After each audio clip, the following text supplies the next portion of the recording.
México, con 20.000 watts de potencia. En internet estamos en www.radio.udg.mx. Formamos parte del Sistema Universitario de Radio, Televisión y Cinematografía.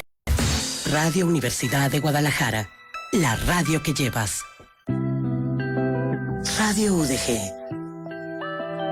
la radio que llevas en tus afectos. Las opiniones expresadas en este programa son de exclusiva responsabilidad de quien las emite y no necesariamente representan la opinión de Radio Universidad de Guadalajara en Puerto Vallarta.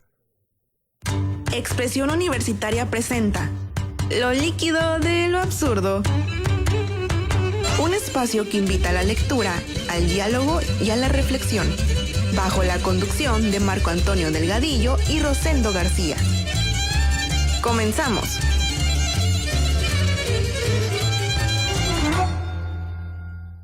Hola, buenas tardes, bienvenidos a su programa Lo líquido del absurdo, un viernes más.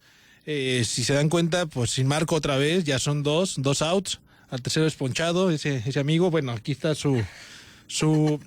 su inmortalidad representada en el programa. Su esencia. Su esencia, está su aura, su esencia, su espíritu. Y sí, porque está flotando. Y bueno, aquí la invitada ya empezó a participar, que qué bueno, la doctora Flor. Hola, Flor Ramírez, bienvenida. Muchísimas gracias. Qué bueno que se nos hizo que se pudiera coincidir. Debo confesar que yo me iba a rajar porque dije, va a caer un tormentón. No cayó un tormentón, pero ya cayó agüita.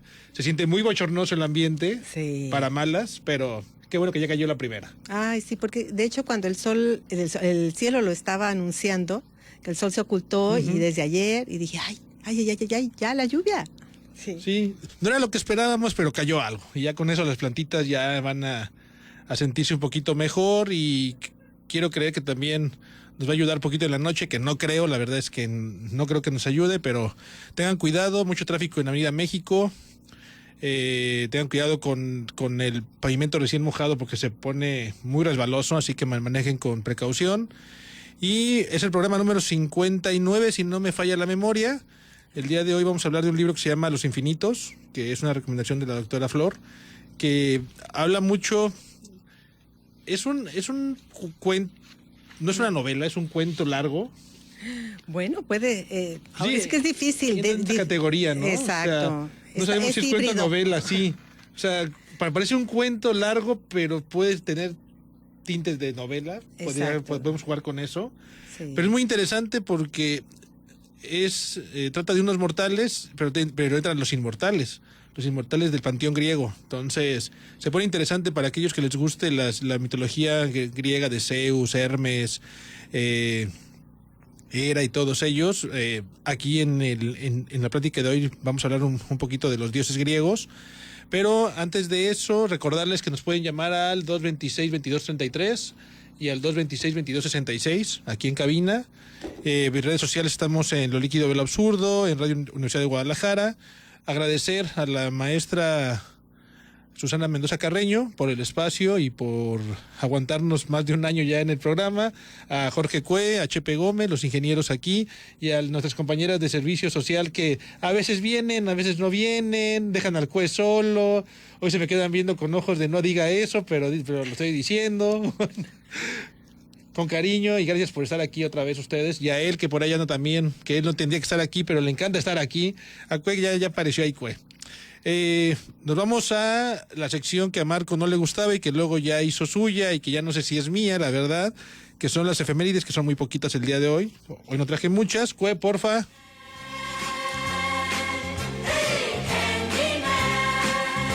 Ok, un día como hoy, 30 de mayo, el día de hoy, 30 de mayo, es el día 150 del año en el calendario gregoriano. Quedan 215 días para que se acabe este año, va de volada, créanme que este año va muy, muy rápido. En 1431, un 30 de mayo, en Rouen, los ingleses queman viva a Santa Juana de Arco, acusada de herejía. ¿Se acuerdan que hace una semana hablé de que la habían capturado? Pues su juicio duró una semana. O sea, en una semana le dieron cuello a la pobre Juana.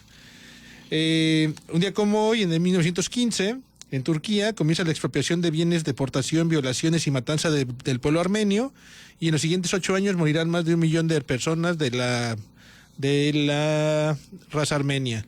Cualquier parecido con el holocausto que está pasando ahorita en Gaza es mera coincidencia. Un día como hoy nace, en el 1846, que nace Karl Fabergé, un joyero ruso muy famoso por los huevos que le hacía a los zares y a las zarinas y a toda la nobleza rusa, que ahorita son una joya invaluable. Y un día como hoy también nace una de las poetas más elocuentes, más atrevidas, más agresivas que ha dado México, que es Pita Amor. Pita Amor es una poetisa mexicana que deben leer de cajón porque tiene unas poesías muy descabelladas, muy irreverentes, muy feministas, pero luego bien machistas. O sea, la señora le tiraba a todos lados. Contradictoria. O sea, muy contradictoria.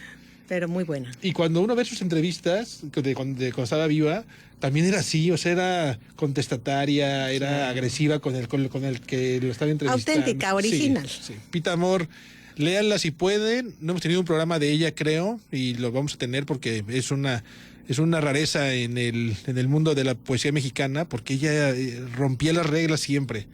Hoy es Día Internacional de la Papa, del alimento, no, de la papa, no del papa.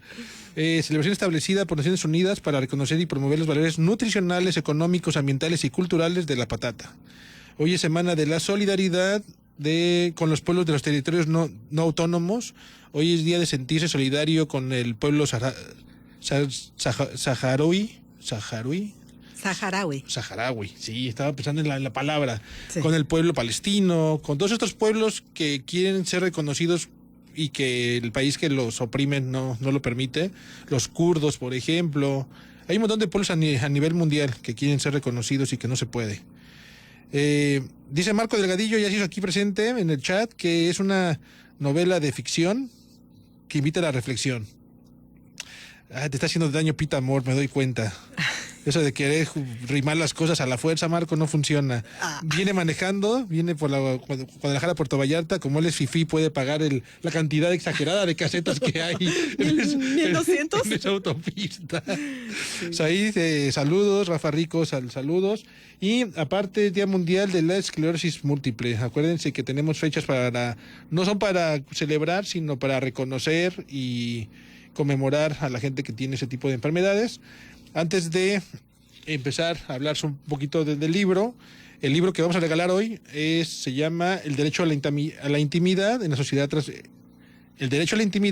transparente. Es de Ismael Ortiz Barba. Es un libro muy interesante que habla de un poquito de filosofía, un poquito de sociología. Y la pregunta para que se lo lleven la puso la invitada y creo que me parece muy interesante porque las respuestas pueden ser muy extrañas. Es ¿qué harían si fueran inmortales? O sea, la respuesta más creativa se lleva el libro. ¿Qué harían si fueran inmortales? Porque, Doc, ¿qué haría usted si fuera inmortal? Bueno, no quiero adelantar nada. Bueno, ok. Porque la inmortalidad es un tema bien interesante, porque si de por sí, cuando sabemos que nuestra vida es finita, hacemos cosas sin pensar. Sí. Ahora, con la idea de que somos inmortales, pues sería peor, yo creo.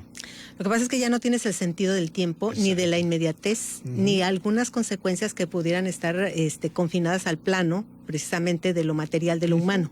Cuando ya te vas a lo inmaterial, pues a lo mejor podría haber otro tipo de parámetros que nosotros a veces no alcanzamos a entender. Exacto. ¿Verdad? Sí, es bien interesante porque yo creo que todos hemos pensado en algún momento de nuestra vida, si yo fuera inmortal, ¿qué haría? Pero luego decimos, ay, qué flojera ser inmortal. Pues sí, qué flojera, porque imagínate, estarías por los eones y eones y eones. Y bueno, puedes morir si te matan, o sea, tampoco eres de que reencarnes y eso, pero si no te matan, pues puedes vivir N cantidad de años. Es que no te puedes imaginar qué cosas se les atraviesan a esos seres inmortales, o en qué vida se pueden entrometer. Sí, bueno, esos son los dioses griegos, que eran unos hijos de la fregada más Zeus. Claro, Zeus era... pero también los otros. Sí, yo creo que todos tenemos, hay una cantidad, una dosis sana de morbo. Sí, claro. No, y es sano. Pero los dioses se pasaban de lanza. Ya platicaremos de eso, okay, porque sí es un tema bien interesante. Sí, es de Ismael Ortiz Barba. El libro, porque acá me están poniendo de Ismael Ortiz Barba, que lo diga completo. Pues ahí está, Ismael Ortiz Barba, sí es de él. Entonces, la respuesta más original que vamos a valorar aquí con los interventores de Secretaría de Gobernación, que somos también nosotros mismos. Es la que se lleva el libro el día de hoy. Y bueno, para darle un poquito de contexto a la gente sobre los dioses griegos, en el panteón griego hay un dios que es el dios supremo, que es Zeus. Que Zeus, la forma en la que nace y crece es una manera muy, muy interesante porque es hijo de Cronos. Y Cronos tenía por costumbre comerse a sus hijos. O sea, Cronos, hijo que tenía su esposa... es el nombre de la tierra. Sí, era. Tenía hijos, aquel se enteraba y vamos y se lo comía. Entonces, cuando nace Zeus, lo que le entregan a Cronos es una imitación de un bebé hecho de piedra. Entonces se come unas piedras y a Zeus lo van y lo esconden en algún lugar, y ya cuando Zeus crece, derrota a su padre y se vuelve el dios de los dioses. Pero también derrota a los titanes, que son... Ese es un rollo eso del panteón griego. Pero luego, pues Zeus también... Zeus tiene a sus dioses, tiene a sus hijos, a sus medio hijos y un montón de gente. A sus hijos putativos. Hijos putativos, a los semidioses, pero los importantes aquí son los dioses tal cual, que son Hermes, que es el mensajero, que son, bueno, está Hades, que es hermano de Zeus. Hay un montón de dioses. Entonces, Pan, que es el dios del bosque. Pero también aquí lo indica como el dios del instinto. Ah, sí. O sea, ya cuando lleguemos al libro nos vamos a dar cuenta que pues Pan es el dios salvaje. Así Entonces es el dios que se deja ir por... Del deseo. El del deseo, exactamente. Entonces, para los que vieron Caballeros del Zodíaco y crecieron en esa generación que, como yo, sabemos mucho del panteón griego por esa caricatura. O sea, no por otra cosa. No, por favor, la literatura. Exacto. O sea, es que, bueno, en mi literatura, yo en Homero, aparecían los dioses, pero eran los dioses que se ponían de un lado y del otro, y luego, o sea... Pero los Caballeros del Zodíaco fue lo que acercó a la generación de los 80s a la mitología griega, que luego hubo gente que sí se metió mucho a estudiar la mitología griega, pero gracias a una caricatura. Sí, esa es la ventaja de los media, ¿no? Sí, que hay cosas que a lo mejor ves en la caricatura, te engancha y te pones a investigar por tu cuenta porque dices, oye, esto está bien interesante, ¿y por qué pasó esto? ¿Y quién es fulanito? Sí, te despierta la curiosidad de una manera importante para que tú puedas irte a otras fuentes. Y antes pues leías a Homero en la Ilíada y decías, ay, está bien denso esto, ¿y por qué se matan tantas personas? Y todo. Sí, y todo negro. Son las ventajas de las caricaturas, de las novelas. De los formatos. De los nuevos formatos. Exactamente. Ahorita con el anime también hay un montón de mitologías y todo eso. Luego mezcla mitologías, que es una cosa muy extraña y que no sabemos para dónde va. Barbaridades. Exactamente. Entonces, nos quedan 2 minutos. La pregunta ya la saben, ahí contéstenla. Tenemos ya mucha gente acá en el chat. Para llamar es el 226-2233 y 226-2266. No quiero empezar con el tema todavía hasta que la doctora, hasta el segundo bloque, pero si quiere, doctora, empezamos, nos quedan 2 minutos, podemos empezar con la introducción. Bueno, primeramente con el autor, quisiera. Ahorita que regresemos podemos dar algunos otros datos, porque han de preguntarse, John Banville, ¿quién es? O sea, el que escribió semejante obra sobre lo humano y lo divino, pues nada menos que nació en Irlanda en el 45 y es un novelista, ganador del premio Booker en 2005. Las obras que publica de género novela negra las firma bajo el seudónimo de Benjamin Black. Entonces, pues él desde muy joven supo que quería ser escritor y estudió en San Pedro de Wexford. Y bueno, él tuvo una vida así también un poco complicada porque dice que fue un gran error comenzar a trabajar y que debía haber ido a la universidad. Lamento no haber tomado esos 4 años de emborracharse y enamorarse, pero quería irse de su familia. Quería ser libre, por eso se dedicó a tomar otro rumbo, no la universidad. Pero si una persona que no fue a la universidad escribe así... Es lo que le iba a decir, es un buen ejemplo de que no siempre la universidad es el camino para escribir. O sea, hay gente que puede escribir sin haber ido a una universidad, pero que le dio curiosidad, se metió a investigar, porque aquí en el libro se ve mucha investigación. O sea, son autodidactas y son personas que realmente son investigadores de lo que están haciendo. Aman su oficio y eso lo hacen por amor, porque para él escribir realmente, yo estaba investigando sobre él, dice que escribir es su trabajo peculiar, escribir es como respirar, lo hace por necesidad, por su propia boca, y ahora también por la de Black. Entonces es un asunto maravilloso, que puedas a través de la escritura también multiplicarte en seres. La Sí, multiplicidad del pero ser. es que luego podemos pensar que quien escribe tiene que ser un intelectual por fuerza. Ah, no. Y no, o sea, puede escribir cualquier persona. La cuestión aquí es animarse a hacerlo y animarse a que la gente conozca lo que escribes. Porque mucha gente, yo creo que escribe y lo guarda. O sea, Sí. es que ¿para qué se lo enseño a alguien? Cuando alguien lo lee, dice, oye, aquí hay potencial, o sea, aquí podemos sacar Claro. un libro. Y este libro, que es parte de un montón de libros que he escrito en estos últimos 20 años, Sí. porque sigue estando vigente, sigue estando activo escribiendo. Sí. Es una de los libros más reconocidos de él. Ujú. Y aparte está muy interesante y está bien padre porque Está hermoso. te lleva por es en un día todo. Exactamente. Una jornada. Partamos de ahí, que todo pasa en un día. O sea, tú pensarías que pues es una semana, no, en un día inicia y termina. En un día 300 y Pero pico pasa un montón de cosas. O sea, como que ahí los 10 se pusieron de acuerdo. A ver, relanticemos el tiempo y que se haga largo el día. ¿Qué pasa? Que hay como laberintos, como hoyos de Sí, tiempo, como sí. se lo toma todo como degustando. Ujú. Vámonos a la pausa porque acá ya me están viendo feo en la cabina. Nos vamos al primer audio, ¿verdad? Sí.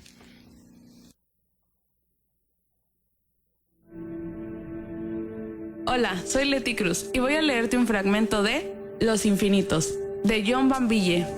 Cuando la oscuridad se desmenuza en el aire, como terso y blando hollín, y la luz se extiende despacio por el este, todo el género humano, menos sus miembros más desdichados, vuelven a vivir. Los inmortales solemos disfrutar del espectáculo, esa diaria resurrección menor, reunidos en los parapetos de las nubes con la mirada puesta en ellos, nuestras queridas criaturas, mientras se remueven para recibir al nuevo día.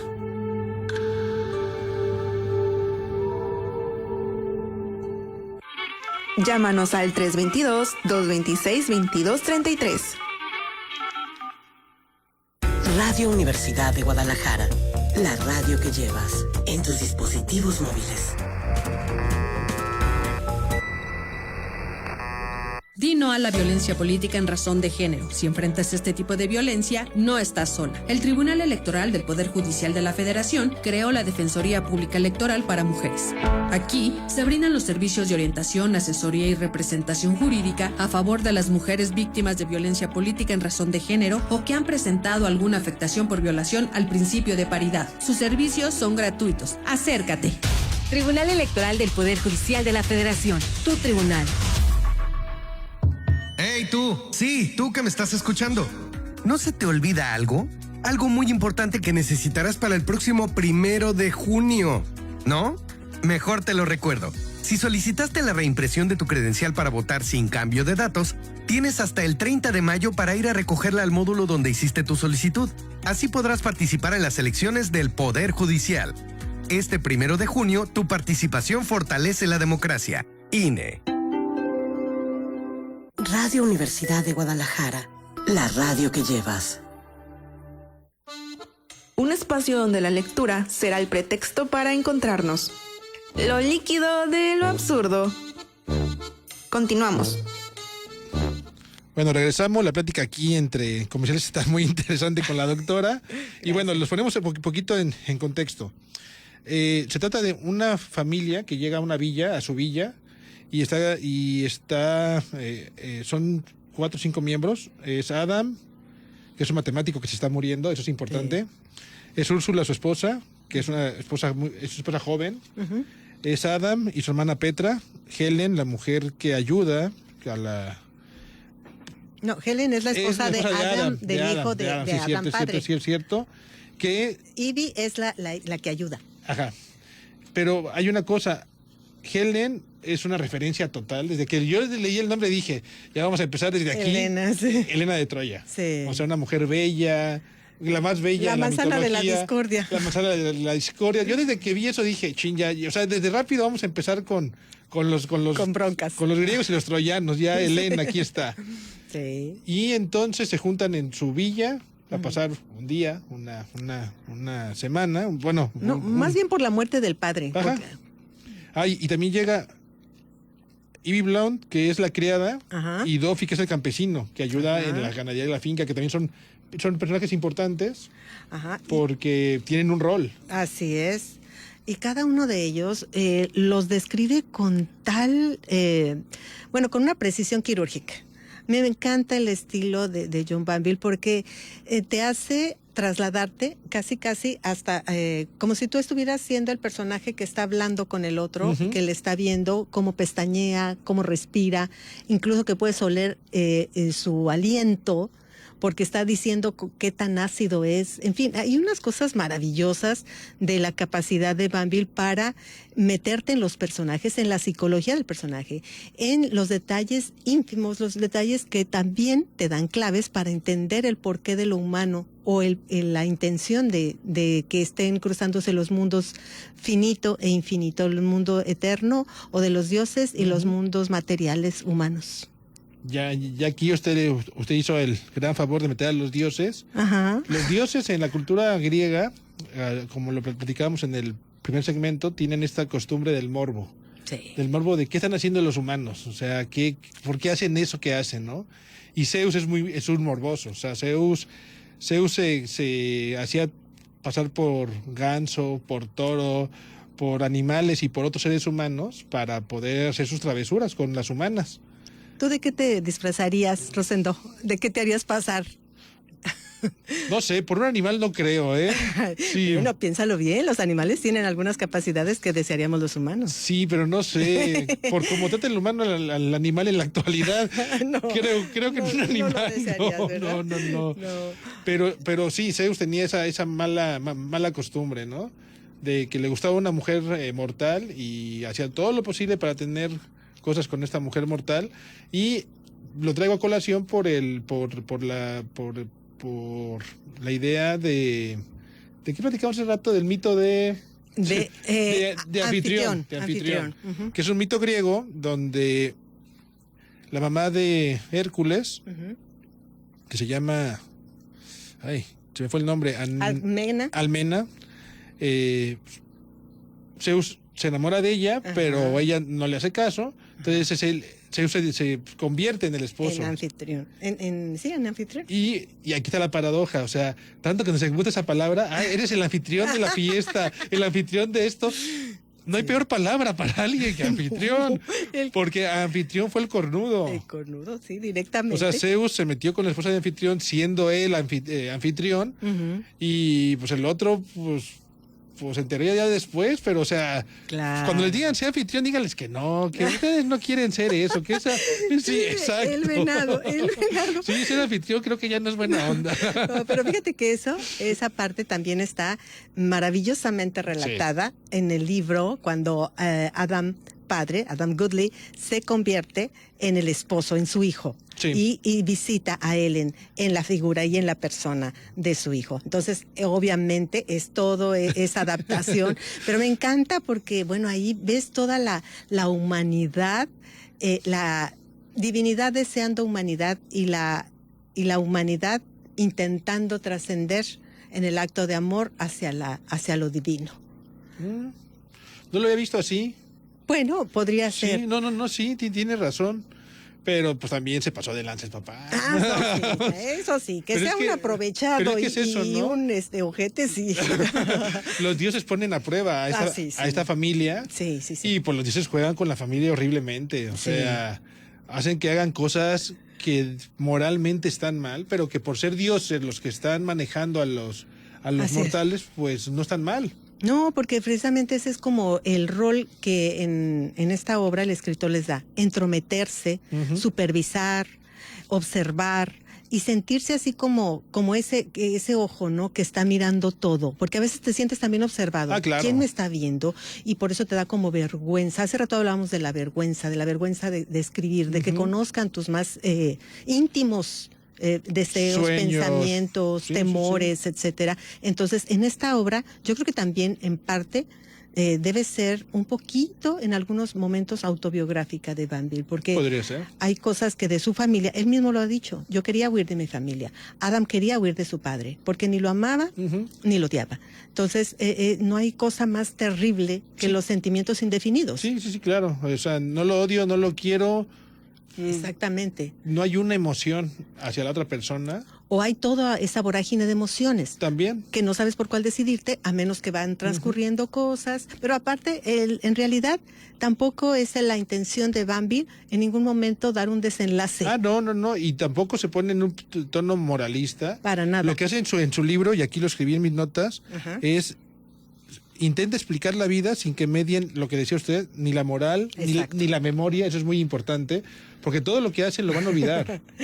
Pues sí, pero fíjate que aunque no medie la memoria juega un papel importantísimo en la obra, en diferentes pasajes. Cuando él está recordando cómo se conocieron Adam y Úrsula, cuando el agua, el elemento ese estaba presente, eso me pudo fascinar, porque tú puedes trasladarte a la escena de cuando se cruzaron sus miradas, cuando se sintieron atraídos o cuando se sintieron incapaces de nada más que de entregarse al otro o de descubrir al otro. Entonces, esa parte es sumamente interesante porque mezcla las intenciones con las memorias, con los momentos de desasosiego, con todos este tipo de ingredientes que a veces también te mantienen al filo de la obra y que dices, bueno, ¿esto qué va a pasar con ellos? ¿O hacia dónde va todo esto? A ver, Doc, preguntamos hace rato sobre qué haríamos si fuéramos inmortales. Ahora, ¿qué haríamos si no existiera la culpa? Y eso... No hablamos de mortalidad, somos mortales, pero ¿qué haríamos si no existiera la culpa? Eso también es bien interesante porque está en la obra. No vas a tener memoria ni vas a sentir culpa. Claro. Entonces, ¿qué haríamos los humanos aquí en el siglo XXI, aquí en el Cook, si no existiera la culpa? Claro. Es un escenario desde la cultura judeocristiana impensable. Totalmente, porque estamos educados a que hay un castigo, hay una consecuencia y que eso, pues si hiciste bien, palomitas, si hiciste mal, la culpota, la tachita. Y aparte, bueno, precisamente en eso se basa también el control de muchas sociedades, ¿verdad? Sí, en la culpa. Exacto. Entonces, bueno, si no existiera la culpa, tal vez, quizás seríamos un poco más libres, un poco más auténticos, tal vez un poco más ridículos, tal vez un poco más, no sé, aventureros. Yo supongo que haríamos muchas cosas que ahorita, frenados por el temor de las consecuencias o de esa culpa, que aunque sea sabes que te va al infierno, pero la culpa me carcome, pues de todas formas ya me llevo pifas, pero ahorita ¿qué hago con todo este pesar que traigo, esta culpa, este remordimiento? Eso es como que la parte que como cadenas o como grilletes de pronto atan al ser humano a poder descubrir otros infinitos. Totalmente de acuerdo, y lo malo es que las culpas se empiezan a cargar una tras otra. Así y de repente son tantas que hay gente que toma la salida más fácil. Así es. O hay gente que se muere muy, muy malamente en el sentido moral por todo lo que nunca fue capaz de quitarse de encima, que son culpas que a lo mejor ni eran suyas, pero nos encanta también eso, ¿no? Cargar culpas que no son de nosotros. Sí, es que nos encanta sufrir, es que, como que si hay algo que nos autoflagele, lo buscamos y hasta perseguimos. Aunque no sea nuestro. Fue eso, también es mío, ¿verdad? Échalo al morral, yo lo cargo, somos... Oye, sí, como la persona idiopática, ¿cómo se llama? ¿Homeopática? No, la persona que tiene muchas hipocondríaca. Hipocondríaca, perdón. Sí, que entonces, ni siquiera es para ti, pero lo agarra, es mío. Es que yo no sentía nada, pero luego me pasó esto. Igual yo. Sí, porque las enfermedades silenciosas. Y aléjense de ese tipo de personas, por favor, de la gente hipocondríaca, aléjense, porque luego los enferma uno que ni siquiera que uno va pasando y escucha, el dolor de rodilla, y ya me dolió la rodilla. Todavía nos queda tiempo. Entonces, bueno, son estos personajes que están aquí en la mansión conviviendo. Los otros semidioses que visitan a Adam Goodley padre, que, bueno, eran precisamente como los clones o las extensiones del mismo Hermes. Sí. Entonces, esta parte que son como disfraces. Y yo me imagino, si nosotros pensáramos en un disfraz que nos permitiera estar en varios lugares, que nos permitiera, ahorita que decías, bueno, del anfitrión no, ¿verdad? Anfitrión no. No, pero por ejemplo, Hermes me cae bien, es el mensajero de los dioses, que por su velocidad y por esta gracia que tiene ser mensajero está en todas partes. Así es. Justo de Hermes traigo una máscara. Eso les iba a decir. Lo que ven aquí en el micrófono de la doctora es toda una pashmina. Una pashmina enorme, un paño, con un montón de alegorías a la cultura griega y a otras épocas. temas, Sí, pero eso- lo trajo con toda la intención de que se viera ahí reflejado que venía bien preparada para el programa. Ay, no, esta también es una pañoletita que me traje de Estambul. Ah, ok, perfecto. De los cerquita, ojitos. cerquita.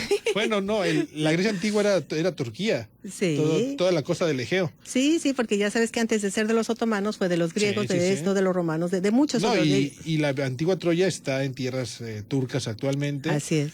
Que fue una guerra que también en el Homero no la hace ver bien larga.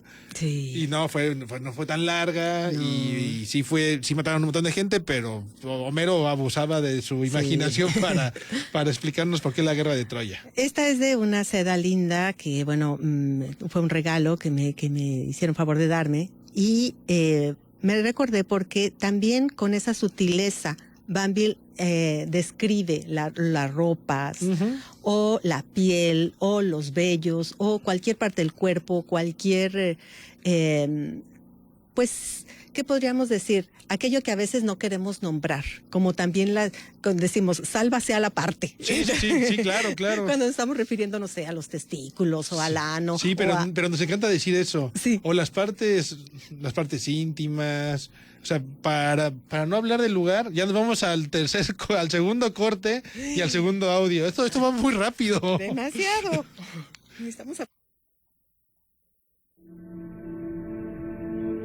Hola, soy Leti Cruz y voy a leerte un fragmento de Los Infinitos, de John Banville. Hola, soy Leti Hernández y voy a leerte un fragmento de Los Infinitos, de John Banville. Las personas se encuentran sumidas en un letargo profundo. Parecen inconscientes, pero pueden estar soñando las cosas más fantásticas.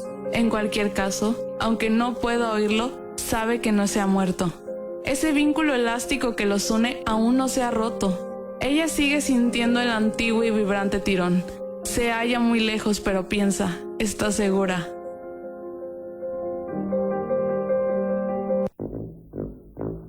Lo líquido de lo absurdo, donde la lectura es el pretexto para el diálogo y el análisis del pasado, presente y futuro.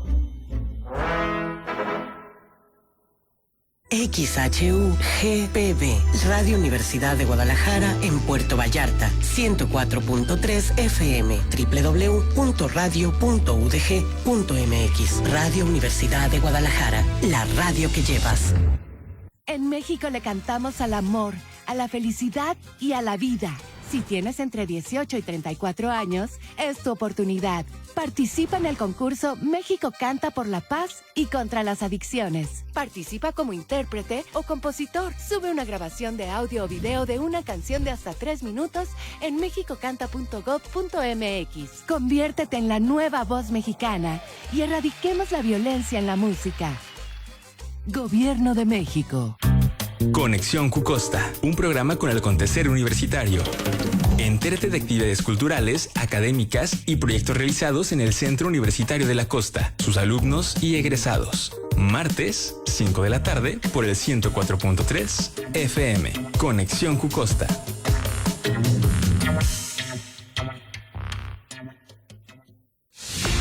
Iberoamérica es más que una región, es una confluencia de naciones, pueblos y visiones en floreciente desarrollo. El noticiero NSC es una ventana internacional que divulga el quehacer de las diferentes comunidades del mundo de la ciencia, la tecnología y las artes. Producido en México para más de 20 países, este es el informativo más importante de Iberoamérica. Escuche su versión radiofónica en todas las estaciones de la red Radio UDG. Noticiero científico y cultural iberoamericano, NSC, conducido por Dafne Alfaro. Todos los sábados en esta frecuencia a la 1 de la tarde. Síguenos en Instagram, Radio UDG. Lo líquido de lo absurdo nos invita a reflexionar y cuestionar la existencia y lo que nos rodea. Regresamos. Bueno, estamos de regreso y voy a leer unos mensajes porque no los he leído el día de hoy, aparte de los de Marco. Saludos a Ana Márquez, saludos a Ir, saludos Susi Nava, a la doctora Yonel Dávalos, allá en la casa, a Elodie García, saludos allá al otro edificio, a Aram Reyes Juárez, saludos, a Ile Ramírez, a Isis Cabrera, a Laura Cristina Hernández Díaz, aquí está su hija, aquí Bueno, ya no está, ya se fue Leti. Ahí está, ahí sigue. Saludos a Leti y a Susi. Saludos, Maite. Sí, Marco anda de loquillo, pues se supone que anda manejando, según él. Quién sabe dónde andará ahorita manejando ahí con rumbo hacia Puerto Vallarta. Doc, ¿por qué lado le damos? Porque aquí hay mucho de dónde jalar. Entonces usted dígame. Ay, qué lindo. A ese tema. Mira, Rosendo, a mí me gusta mucho hablar primero de como lo material y luego ya nos vamos trasladando a lo inmaterial o lo infinito. Lo material, porque ahorita que mencionábamos que a veces nos vemos, pero no queremos ver nuestra humanidad, nuestra finitud, nuestros defectos, si tú quieres, o nuestras partes, incluso a veces ni reconocer nuestras partes hermosas, ¿eh? A veces tenemos tan pequeña la autoestima o estamos tan extraviados respecto a nuestra identidad que pensamos que somos lo que los otros nos dicen que somos, en lugar de... y aquí hay unas miradas interesantes de unos cómo se ven a otros. Cómo se ven en su piel, en sus rizos, en su calva, en todo, hasta incluso en cómo están suspendidas las nalgas de Helen ante la vista de Adam. Sí, todo esto y ahora sí que veladas por la seda de su bata o lo que sea. Es algo interesante ver aquellas cosas que nos hacen también tan humanos, que son maravillosas. Digo, también desde lo puramente material, el tener el cabello lacio, porque a veces los chinos quieren estar lacios, al revés. Exactamente, pero a veces te ves y dices, bueno, no es más que esto. O ver cómo estamos envejeciendo, ver cómo estamos mudando. A veces lo que nos da miedo es precisamente esta finitud, está la muerte, que es lo que convoca a esta familia. A esta familia aquí en este día. Exactamente, que es un solo día, más de 300 páginas para narrar un solo día, que es lo que decíamos. Entonces, ver a estos cuadros, estas pinturas, porque me parece que tiene un lenguaje cinematográfico hombre. Una pregunta, no hay ninguna película inspirada en esta obra, ¿verdad? Todavía. No lo sé, esta obra la leí hace muchos años y le sugerí a Marco, aquí presente en su espíritu. Su cabeza flotante, su cabeza en blanco y negro flotante aquí en el... Le sugerí que lo podríamos releer o que lo leyera, porque me parecía una lectura muy digna, muy interesante, muy provocadora incluso, que te confronta con tus miedos, con tus deseos y en este caso con lo humano. Por ejemplo, saber que tienes los pies de cierta manera, hinchados, no hinchados, las uñas, que decía en una parte del libro, se empeñan en crecer aún después de muerto. Sí. Y que se las está cortando Úrsula a Adam cuando están en su habitación, la habitación astral. Entonces, pero en esa casi sempiterna oscuridad diurna en la que está obligado a vivir. Entonces, esa parte, ese juego de luces que hace ahí, que hace que se vean las pieles, los sudores, todo esto de una forma, me encanta en el libro. Me puede fascinar porque es como si tú estuvieras viendo un videoclip, una película maravillosa, pero de esas que, como La vida es bella, que tú puedes ver las sonrisas, la contención, la burla, porque a veces decía, incluso en las voces de ellos, decía una parte del libro que afirma, o las expresiones, dice lo siento en tono de no sentirlo.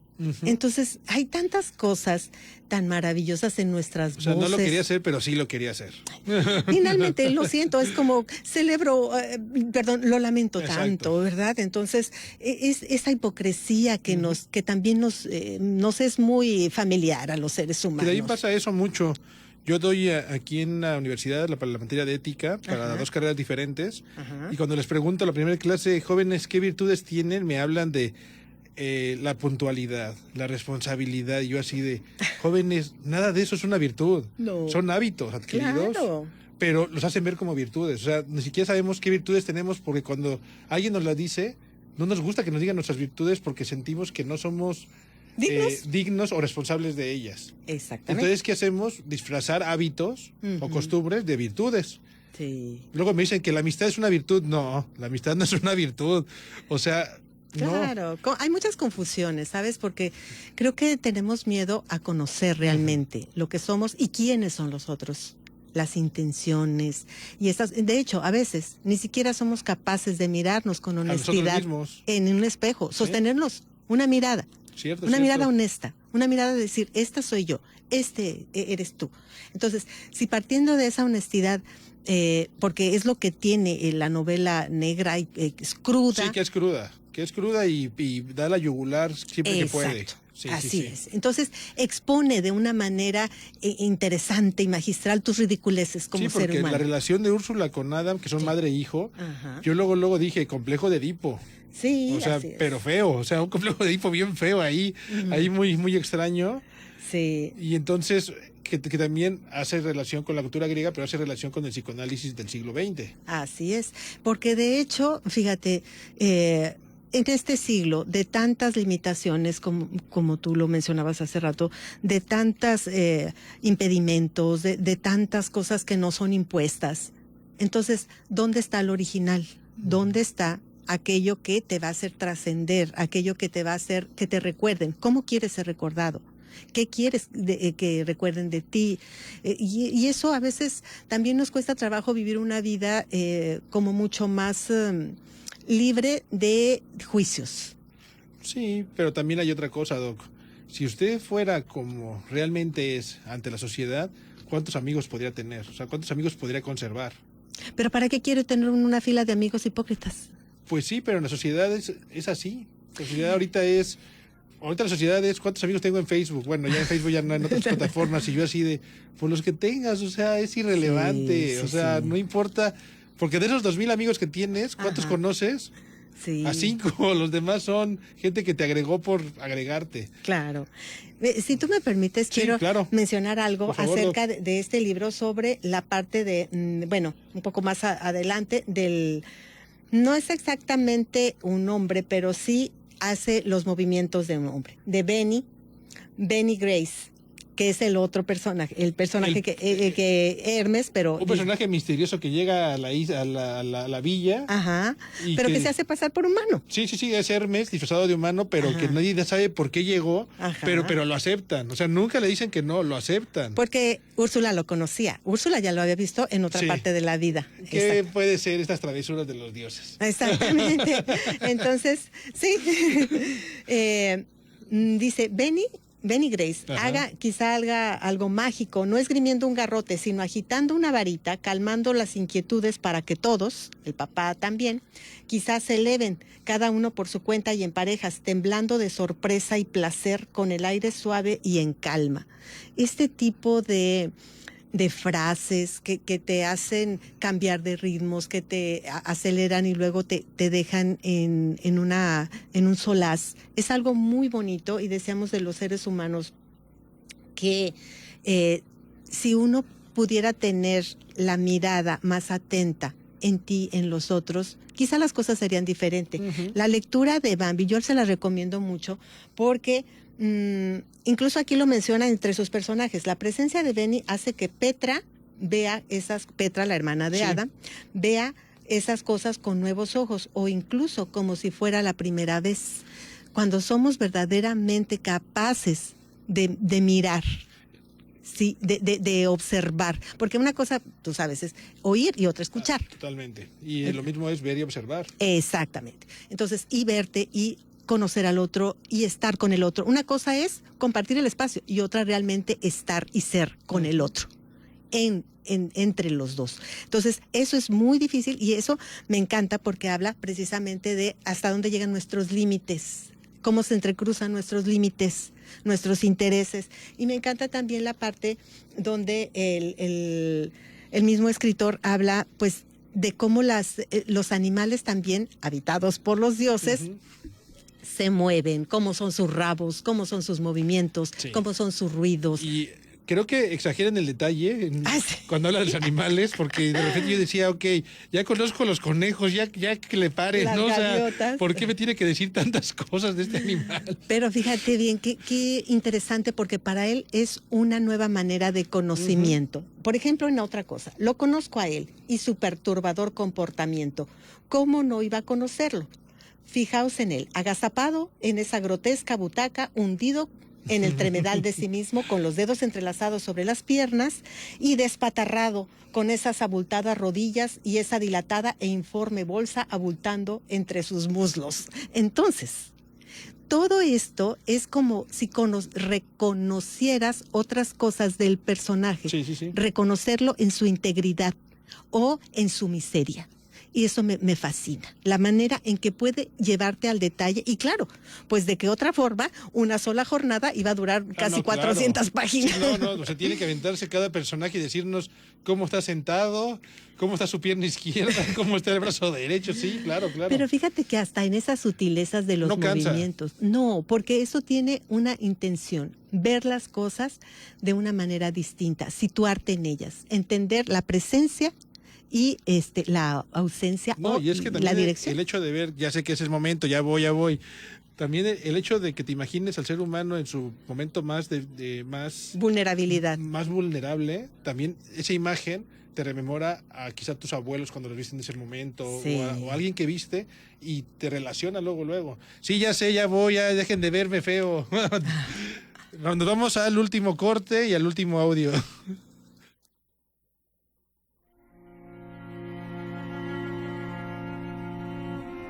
Hola, soy Azucena y les voy a leer un fragmento del libro Los Infinitos de John Banville. Ese es el mundo mortal, un mundo donde nada se pierde, donde todo se explica al tiempo que se preserva en el misterio de las cosas. Un mundo donde podrán vivir, por breve o tenuamente que sea, en el desfallecente atardecer del yo, solitarios y a la vez juntos en cierto modo. Aquí, en este lugar, agonizantes, quizás, pero inmóviles para siempre en un instante interminable y luminoso.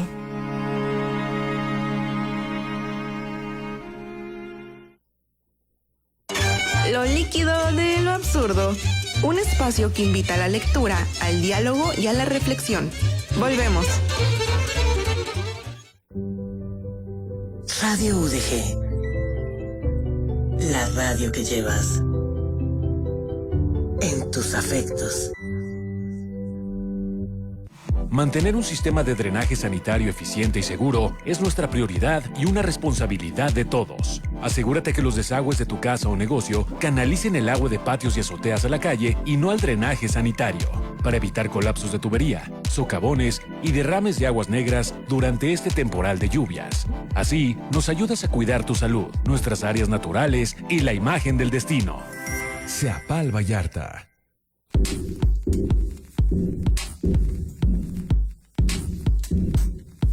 Dentro del procesamiento de la información sensorial, los sonidos agradables estimulan la liberación de dopamina, neurotransmisor encargado de generar sensaciones de placer asociadas a la ingesta de determinados alimentos y al efecto que producen las drogas o el sexo. Neurotransmisor. Sábados 9 a 11 de la noche, por Red Radio Universidad de Guadalajara, 104.3 FM. Una colaboración de Gary Valencia y Javier Córdoba.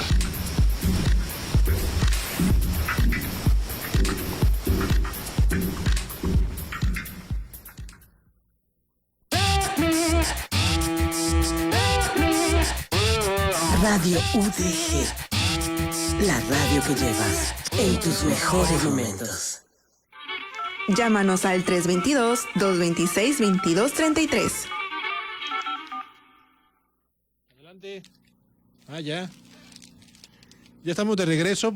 Y avisan a destiempo acá en cabina. En cabina traen una fiesta, les aviso. Traen un pachangón. Porque acaba de caer la primera lluviecita. Sí, ya se emocionaron los chavos con la lluviecita de hoy.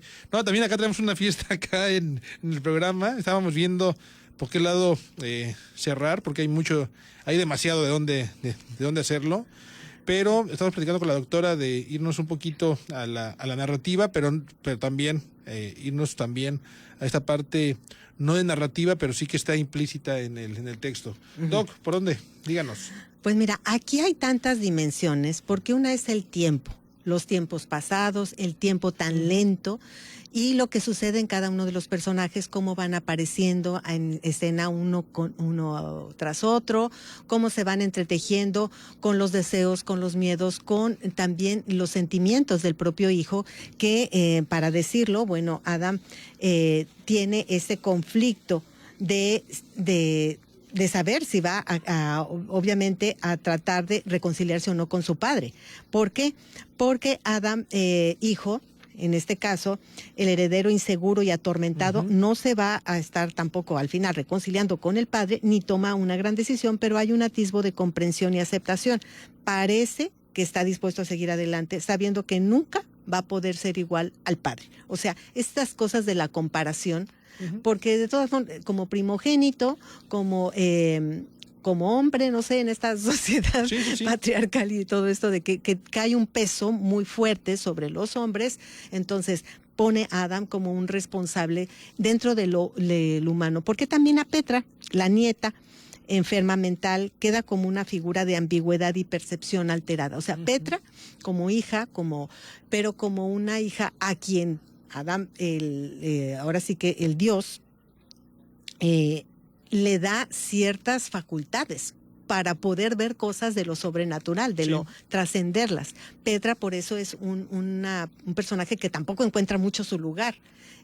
Ahora sí que en ese... Sí, porque Petra vive en la mitad de los dos mundos. Exacto. O sea, tanto ve el mundo mortal como el inmortal y pues Así, no sabe... ¿para dónde? ¿Qué es qué? Sí. Y a qué darle mayor prioridad. A veces estamos así los seres humanos, escindidos en dualidades morales, profesionales, divididos en estas intereses, en qué cosas sí, qué cosas no debo hacer. Entonces, estas ambigüedades, el libro está lleno de ambigüedades, de metáforas, de invitaciones, de provocaciones, para entender un poquito que esto de la eternidad, pues precisamente, fíjate, hay una parte bíblica que dice que Dios puso en el corazón del hombre eternidad sin que el hombre llegara a entenderlo, sin que nosotros lo pudiéramos comprender. Tenemos un pedacito de eternidad en nuestra esencia. Entonces, esa situación nos hace también comprometidos con las cosas a las que quisiéramos comprender y llegar a entender. Quisiéramos incluso, pues yo quiero sobrevivir a todas estas desgracias, a todas estas miserias, a todas estas catástrofes.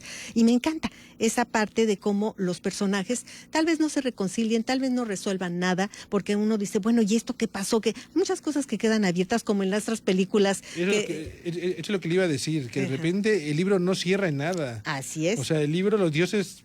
Pues dicen, ya estuvo padre la fiesta. Ya me aburrí, con permiso. Pero no hay un cierre, o sea, no nos dicen en qué acabó Adam, en qué acabó Ellen, no nos dicen nada de eso, sino que los dioses ya dicen, pues ya, o sea, ya cumplimos aquí nuestra misión. Sí, como otras películas de los buenos cineastas que te dejan para que tú reconstruyas, pero reconstruir desde un sentido más crítico, más consciente. Sí, no con lo primero que se te venga a la mente. No, porque también hay polémicas interesantes ahí, que tú no puedes darle la espalda a lo que verdaderamente es parte de tu responsabilidad. Es por lo menos entender tu posición en este mundo y saber reconocer, percibir, alcanzar a percibir a los demás. Porque a veces estamos, Rosendo, no me lo podrás negar o dime lo contrario, por favor, que estamos sin reconocernos unos a otros. No, totalmente. Estamos ahí pasando por la vida y esta persona pues ni la conozco ni sé, o si te conocí ni me acuerdo. O hay gente que nada más conoce te saludo, o sea que es el adiós, pero no tienes idea de quién es, qué hace, por qué pasa por ahí todos los días. Y te atreves a juzgarlo, y a veces nos atrevemos a juzgarlo con unos juicios muy duros. Pero es que creo que es lo más simple, ¿no? O sea, juzgar es muy simple. Sí. O sea, tú ves algo que pasa... Tú personas corriendo y ya la estás enjuiciando. Sí, automáticamente, sí. ¿Por qué? Porque es muy sencillo. Así es. Digamos, en la mitología griega es muy humano. Sí. Pero los dioses no juzgan. Bueno, los dioses no juzgan, pero los dioses a veces casi se burlan. También, más que la mofa, se aburren de nosotros, tal vez desde la visión de este escritor. Pero aparte, no solamente eso. Fíjate lo que señalan también aquí como parte de las críticas literarias. Hermes, narrador principal de la obra, irónico, juguetón, condescendiente con los humanos. Es hasta condescendiente. Ok, ándale, dale por ahí, ¿verdad? De todas formas te vas a topar con pared. Su punto de vista configura una distancia crítica con respecto a la acción humana. La acción humana llega hasta cierto alcance. Tiene un límite. Exactamente. Nos recuerda constantemente la pequeñez de lo humano frente a lo eterno y lo divino, pero también su belleza. Aunque seamos finitos, y aunque seamos decadentes, la decadencia también es extremadamente hermosa. Claro. Es bella. Claro, y aparte, pues, lo decía usted al principio y me hizo recordar mucho la película esta del año pasado que fue muy famosa, la de La Sustancia, donde la protagonista no quiere envejecer. Y entonces se mete en esta locura de tener un cuerpo nuevo cada semana con ciertas reglas que luego rompe, de la cual no hablaremos porque es una película muy interesante que tienen que ver, pero es eso también, el temor a envejecer. Así es. ¿Cuánta gente no conocemos que ya se inyecta Botox, que ya se hizo cirugías, que ya no tiene ningún tipo de movimiento muscular en su cara porque está tan llena de sustancias? No tiene expresión. Que se ríe, si llora es la misma cara y todo así de, no sé qué estás haciendo realmente. Te sientes bien o mal, o sea. Sí, bueno, ya no pero es que es eso, el miedo a envejecer. Y sobre todo a la finitud, a la parte de que si envejezco es porque se me está acabando el tiempo. Porque ya el reloj de arena le quedan poquito. Entonces, el envejecimiento sí como el deterioro, pero también como el aviso de que ya se te va el tiempo y lo que alcanzaste a hacer y lo que alcanzaste a trascender y lo que te puedan recordar. Pero pienso yo que lo padre de ser finitos es eso, ¿no? De que a lo mejor tú no tienes la misión de cambiar el mundo, pero tienes un objetivo en tu vida y cúmplelo y ya cumpliste, o sea, ya cerraste ese círculo. Sí. Si fuéramos infinitos, pues ¿para qué me apuro, no? O sea, ¿para qué cierro este ciclo si tengo un montón de vida por delante? Pero fíjate, ahorita que dices, ¿para qué me apuro? Esas son emociones o preocupaciones humanas. Los dioses son infinitos, pero carecen de autenticidad emocional. Claro. Ellos anhelan. No saben amar. Y no saben lo que es el tiempo como nosotros, lo que ellos están en otra dimensión. Por lo tanto, pues esas emociones que nos da precisamente la urgencia, el tiempo, la finitud, quieren vivirlas a partir de robarse existencias o cuerpos. Los humanos son finitos, pero capaces de amar, de sufrir, de significar y de también imaginar la eternidad, imaginar lo infinito. Quizá a través de nuestra pequeña experiencia o de nuestra ambición, que esa sí es bastante ilimitada en ocasiones, pero finalmente que nos invita a ser un poco más libres, un poco más trascendentes y no estarnos nada más poniendo en el saco de lo finito, lo decadente. Creo que es una obra muy bella. Porque, por ejemplo, en una de las frases, cualquier hoja que pudiera yo, página que pudiera abrir, qué extraña la forma en que vienen y van las ficciones de la memoria, lo que recordamos. Pero ¿qué recuerdas? Lo que realmente fue intenso para ti, lo que saboreaste desde tu humanidad, desde tu anhelo de sentirte vivo, aunque durara un instante, aunque fuera fugaz. Pero tú te sientes vivo. Entonces, esta parte de las contraposiciones humanas con las divinas, de las limitaciones, de las características que nos hacen tan humanos, pero tan bellos, horrorosamente humanos. Sí, por algo los dioses buscan vivir la experiencia del humano. Y nosotros quisiéramos a veces estar en el plano de los dioses. Algunos nos sentimos dioses, ¿verdad? Hay gente... No diré que... Hay gente que piensa que flota. Ok, ya está en el otro plano, ¿verdad? Alcáncenme. O que no los merecemos. Aparte, además. Que van por los pasillos diciendo, nadie me merece en este lugar. Sí. Está bien, o sea, está bien. Los dioses son personajes muy interesantes en cualquier mitología, pero en los griegos Zeus... Claro. Zeus es Zeus y Pan. Ir cerrando, Pan. Sí. Pan es importante porque Pan es el deseo, es este deseo animal. Así es, erótico. Que hace que los humanos y que hace que los dioses también pues hagan lo que hacen en la novela. Así es. Estas relaciones que nuestra moral diría están mal. Pero esa cópula de los dioses con los humanos se me hace tan interesante. Y además de eso, quisiera, ahorita que ya lo mencionas de cerrar, Los temas principales, fundamentales, la inmortalidad contra la mortalidad, la presencia de los dioses contrasta con la fugacidad humana. La novela está planteando que solo los mortales pueden amar de verdad porque aman con conciencia de la finitud. Esto se va a acabar, esto no va a ser para siempre, entonces vive ahora. Es como Carpe Diem. ¿El Carpe Diem? El conocimiento como alienación. El trabajo matemático de Adam Padre sobre los infinitos es un símbolo del poder humano, porque ya ves que esta matemática, esta cuestión de querer alcanzar también lo infinito. Sí. El hombre siempre ha querido trascender sus límites. Por ejemplo, con Elon Musk, con cualquiera. Bueno, un personaje que quiere que pueda hacer todo lo que los dioses quisieron hacer. Qué bueno, vamos a irnos a pasear a la luna y a Marte, donde quieras. Este conocimiento como alienación es un símbolo del poder humano para acceder a lo absoluto, pero a costa de la desconexión con lo humano concreto.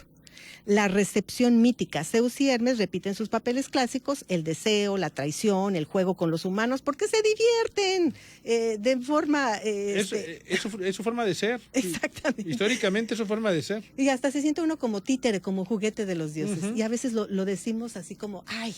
Aquí estamos jugando. Aquí estamos jugando. ¿Verdad? Esta traición, juego con los humanos. Pero Bambi, el escritor, juega con la idea de que los mitos se reencarnan eternamente, incluso en tiempos seculares, como los que estamos viviendo, en tiempos convulsos, en tiempos revolucionarios, en tiempos también indiferentes y decadentes. La conciencia narrativa. Hermes no es un narrador neutral, comenta, se burla, siente compasión. Es un dios, le duele. Dios mofándose, pero también sintiéndose humano por momentos. Sí, se siente también con una profunda, yo creo que con compromiso como mensajero, sí. que es una reflexión sobre el poder del narrador y la forma en que se construyen los relatos. Oye, del libro... Para que se lleven el libro, porque nadie ha contestado la pregunta y que casi la va a llevar y que conteste, es ¿qué harían? O bueno, una pregunta más sencilla. ¿Más sencilla? Sí. Ok. No, es que ya me complicó. Una pregunta de los dioses. ¿Cuáles eran las 3 diosas por las cuales Helena fue electa la mujer más bella y por su culpa inició la guerra de Troya? Hay 3 diosas que están haciendo un concurso de ver quién es la más bella y Paris, que es el juez, elige a la diosa que no tenía que elegir, que no diré cuál es. Con eso ya nos vamos. Y ya nos vamos porque ya son las 6. Doc. Muchísimas gracias, Rosendo. Una muy buena tarde, que yo estuve a punto de cancelar, pero me arrepiento de haber intentado cancelarla. Sí, porque pero no se canceló. Colgado, y también a Marco, aunque ya está colgado. Marco está colgado. Pero sí, verdaderamente, yo dije, bueno, esta lluvia es un aviso. Un aviso que sí se tienen que hacer las cosas. Es una maravilla. No me diga que alguien de esos 3 es Hermes, porque eso sería muy extraño. No, me encanta. Me encantó el programa y agradezco mucho la invitación de Marco Delgadillo, la tuya, Rosendo. Agradezco a la universidad, agradezco a Susana Carreño, a la universidad, a la Radio Universidad, que me den esta posibilidad y pues comentar un libro es siempre abrir como más bien una conversación. Una caja de Pandora. También, una caja de Pandora hablando de mitologías. No diré que la caja de Pandora porque me voy a alargar mucho en esto, pero Doc, esta es su casa. Muchas gracias. Nos ponemos de acuerdo para otro libro. Por supuesto. En un rato, porque tenemos ya lista de espera. Ya vi cómo está su calendario. Pero en cuanto se abra, en cuanto se abra, otro libro, porque la verdad, yo lo disfruté mucho el día de hoy. Muchas gracias. Público, muchísimas gracias. La doctora Antinia ya contestó, nuestra fan número 1, la doctora Antinia. Doctora, pase por su libro, porque Marco me va a colgar si no pasa por el libro. La doctora Antinia dice, en el Olimpo, los dioses eran Atenea, Afrodita y Hera. Ya estoy dudando, Doc, lo voy a revisar. Pero pase por su libro. Gracias, nos vemos el siguiente viernes, ya con Marco aquí, quiero creer, porque capaz de que otra vez se me escapa. Si no, lo tendremos ahí. Mira cómo se ve Marco ahí. Sí. Es un ojo. Sí. Por eso traje yo los ojos. Ya ves. Los ojos. Por eso venían los ojos de la doctora. Sí. Y nos vamos porque ya en cabina me ven feo. Ok, gracias. Expresión Universitaria presentó Lo líquido de lo absurdo. Un espacio que invita a la lectura, al diálogo y a la reflexión. Bajo la conducción de Marco Antonio Delgadillo y Rosendo García. Hasta la próxima.